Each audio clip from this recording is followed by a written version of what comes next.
going on, my fellow A-Plusers? Welcome back once again to a brand new video.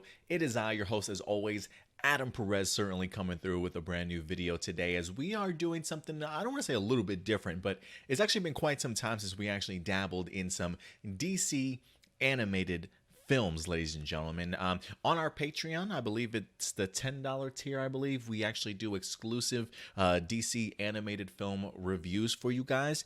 But I wanted to actually do one for the YouTube channel first, just to see if it's something that anybody would be interested in, and then in the future we'll definitely go ahead and put the rest of them onto our Patreon page. But today I wanted to go ahead and review Superman Man of Tomorrow. This is an animated film that came out in 2020.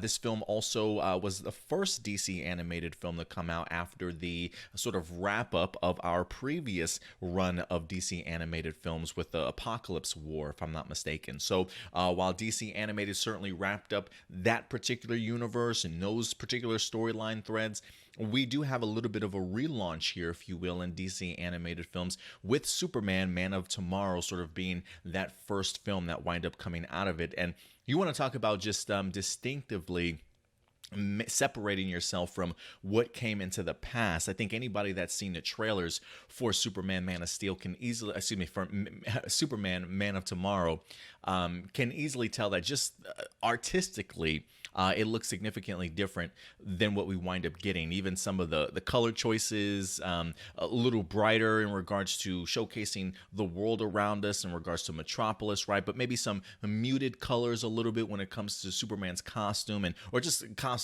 in general and design for this particular animated film. So it certainly separates itself from the past and really lets us know that we are in for pretty much a brand new iteration of storytelling here. And so one of the things that really jumped out at me immediately is that we are really kind of, I don't want to say starting from the beginning, because I do think that's what Justice Society World War II certainly may do, which we will be reviewing for you, by the way. But since Justice Society actually just dropped this week, I thought this would be the perfect time, if anything, to go back and revisit Superman Man of Tomorrow and talk with you guys in regards to it a little bit, because the idea that DC animated films has kind of been, I don't want to say rebooted, this definitely feels like the beginning of that adventure. And what I mean by that is we find ourselves with a very young Clark Kent, one who hasn't really even learned too much about his own lineage, not really too sure as to where he came from, just understanding that he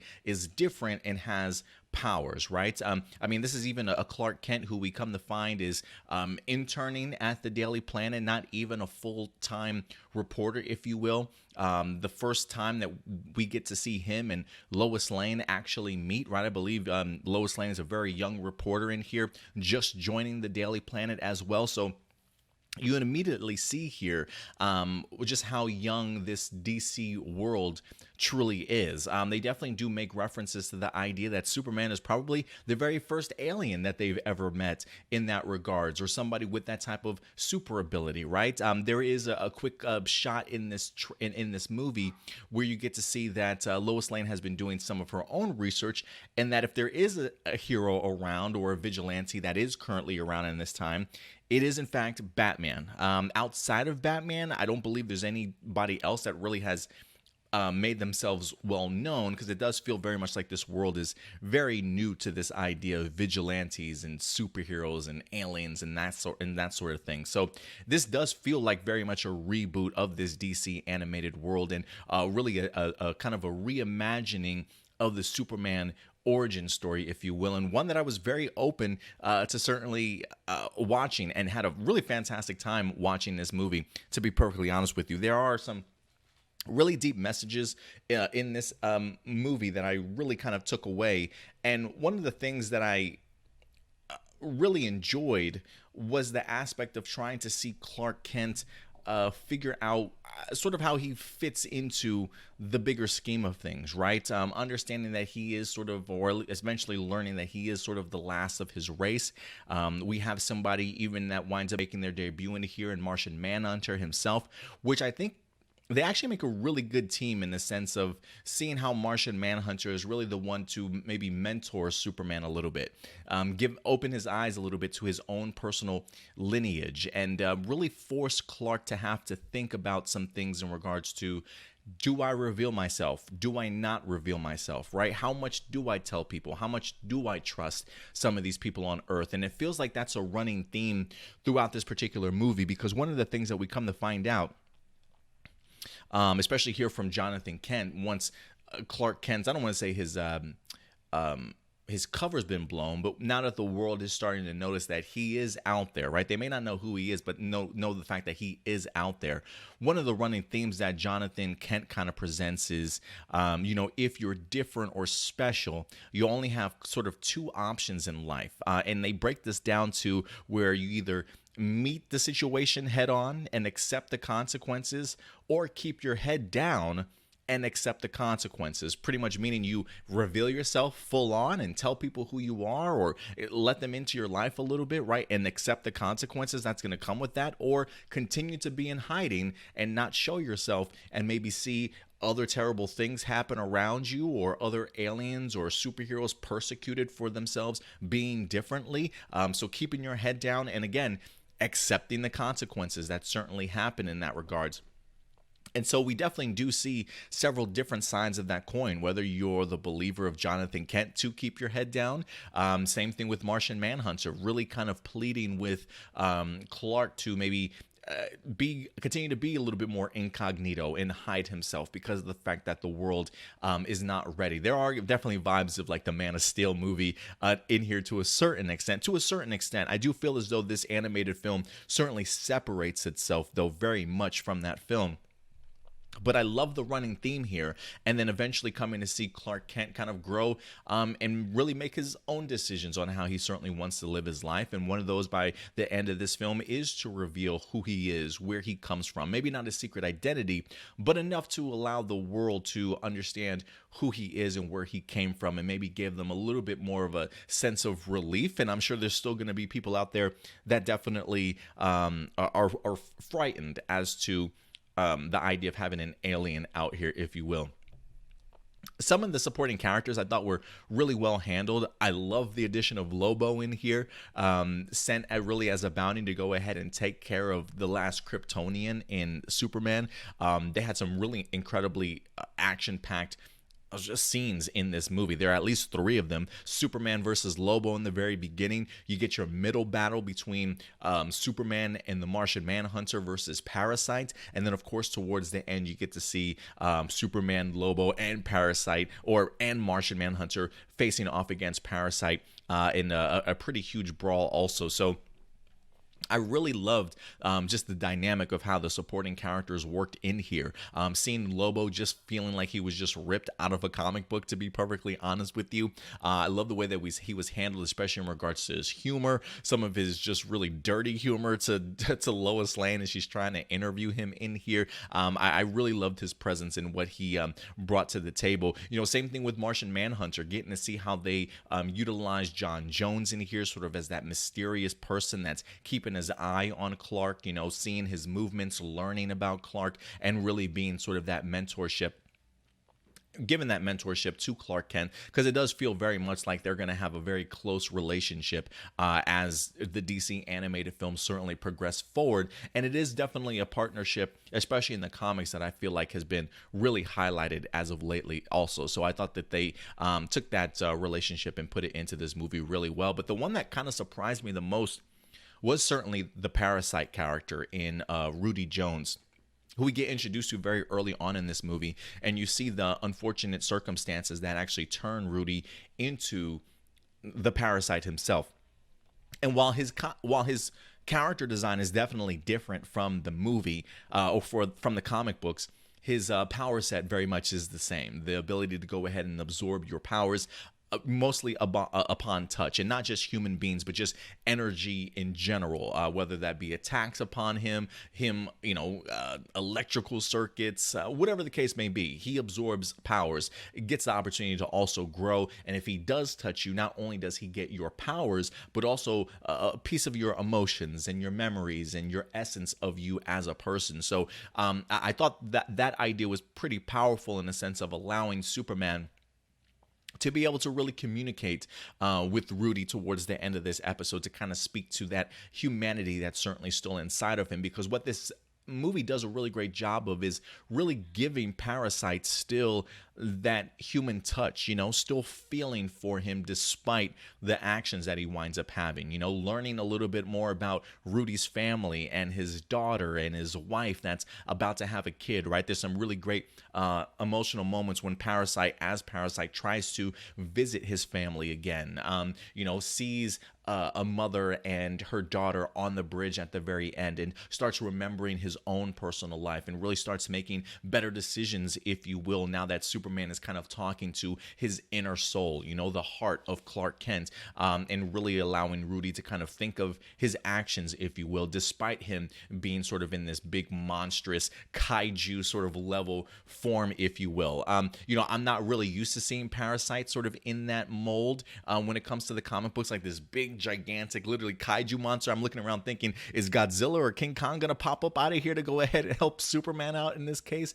It was definitely a different design from Parasite, but one that I really appreciated. And what struck me here too is that we come to find a Superman that's kind of very helpless, I don't want to say very helpless. I mean, he definitely puts up some great fights in this, but when you have him going up against a character like Parasite that's personally absorbing his own abilities, and not really able to save the day in a sense, that kind of struck me here, because for me, the hero of this movie ended up being Rudy Jones, Parasite, trying to avoid the nuclear meltdown. At first, I wasn't quite sure as to whether or not he was trying to absorb it for himself, but I kind of eventually got under the impression that not only was he absorbing it, but he was really doing it because if that nuclear reaction does have a meltdown, everything around him is certainly going to be destroyed. And so it feels very much as though Rudy sacrifices himself in order to go ahead and absorb that nuclear power before we see him kind of turn to ash and dust, and unfortunately we do get ourselves to see a very sad Superman that I guess in a sense feels like he was a little bit of a failure, or maybe let Rudy down himself. This movie doesn't necessarily end on that big note of Superman saved the day, you know what I mean? I mean, he certainly tried to, but just seeing the somber moment at the very end just lets you know that this very much is a very early iteration of Superman. He clearly certainly has a lot to learn, not just about himself, but his abilities, how to overcome some of the circumstances that he certainly finds himself in, fighting smarter, fighting better type of thing. So it was a real gut punch to me to watch this movie, and just to see the growth of Clark Kent himself. I really enjoyed the relationship between him and Lois. The idea that while she certainly seems friendly, there definitely is a competitive side to her that wants to get that scoop, even if that means undermining, Clark Kent's story a little bit just to get that sort of byline or get her name on that article as well. So I really enjoyed it, especially, seeing the idea of Lois being very just being very smart in regards to how she handles her interviews. She talks about power moves and maybe making some of her interviewers wait it out a little bit longer than normal, right? Wait on her sort of thing, so she has the upper advantage. And I love the fact that we see Superman sort of using his power move against Lois Lane at the very end, as she's the one that's trying to chase him down now for the interview, instead of her trying to get Superman to wait on her endlessly for that scoop. You know what I mean? So I did love seeing just the growth of Lois Lane in here. I thought they did a really good job in portraying her personality, and it's fun to kind of see these younger iterations of Lois and Clark as well before they become, best friends or lovers and eventually married type of thing. So I love the fact that this DC animated film has presented us with a much younger Clark Kent than I was certainly expecting, but it definitely feels very much like a rebooted universe and really the beginning of a DC universe when it comes to the animated film. Again, the idea that really Martian Manhunter, the only last remaining Martian, is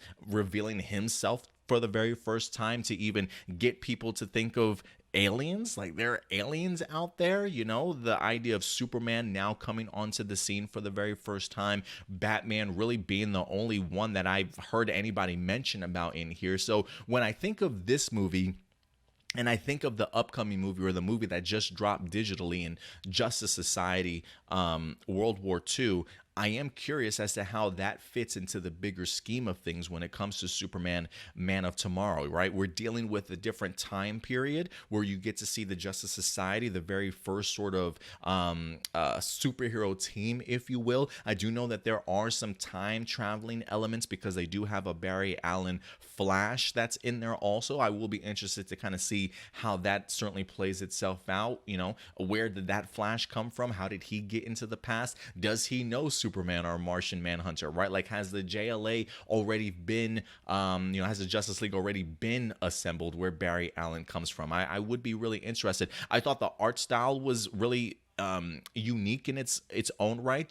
I believe the director of this movie mentioned that he kind of wanted to go back to the old school, like Superman animated series, maybe Justice League animated series a little bit, to kind of give that flavor, as one of the reasons why you see such bold lines when it comes to the art style, right? The outline being really bold and standing out. There's something just really, I don't want to say retro, but just just a really unique touch to this art style that I was a really big fan of. I thought they utilized it really well in here, and I'm kind of curious if this is an art style that they're going to try and stick with going into the future, or if they certainly will change it up, to certainly say the least. But hopefully we get this director. Let me go ahead and pull up his name here, just to make sure that I have the right gentleman's name here, because I do recall him also working on the Netflix series Voltron, Legendary Defender, which if you guys have not checked it out, please do so. I believe he was the showrunner for that. Amazing stuff. Yeah, Chris Palmer is in fact the director. So he went ahead and did the Voltron, the Legendary Defender, and he actually did Superman, Man of Tomorrow as well. So if you guys haven't had the opportunity to check out this DC animated film, please go ahead and do yourselves a favor. Again, I don't think this movie was great or blew me away, but I did think there was a really smart and very intelligent and fun sort of beginning to this new era of DC animated films, and would definitely go ahead and recommend it. If you guys have been maybe thinking about getting into DC animated films, haven't been quite sure how to go ahead and do it, I do think that DC has been doing a great job over all the years that they've had these animated films out. More hits than misses, if you get what I mean. So if you have been thinking about getting into DC animated films, this is a great jumping off point in a sense of a new reboot, and not feeling so far behind that you kind of have to catch up. You know what I mean? So guys, listen, at the end of the day, I want to know your thoughts. I think the other DC animated film reviews that we will be doing will be part of our Patreon, but I did at least want to go ahead and do Superman, Man of Tomorrow for our YouTube page, to let everybody know that yes, we will be doing reviews certainly going forward when it comes to DC animated. But in the meantime, guys, listen, we would love for you to go ahead and follow us on social media. You can go ahead and do so right here at APlus Opinions. Very active over on Twitter, as well as our main Facebook page. You can also catch us on Instagram as well as Twitch for you gamers. If you love this content, please hit that like button. That big thumbs up certainly does go a long way. And also go ahead and subscribe to our channel, along with clicking that bell notification, so that when we do drop brand new videos, you will certainly be notified. If you do want to go ahead and join our Patreon, or at least check it out and see what we're offering for our $1, $5, and $10 tiers, I will go ahead and put a link in the description box below for you guys. But until next time, do me a big favor as always, take care of yourselves, take care of each other, and as always, keep it A+. I'll talk to you guys later. Bye.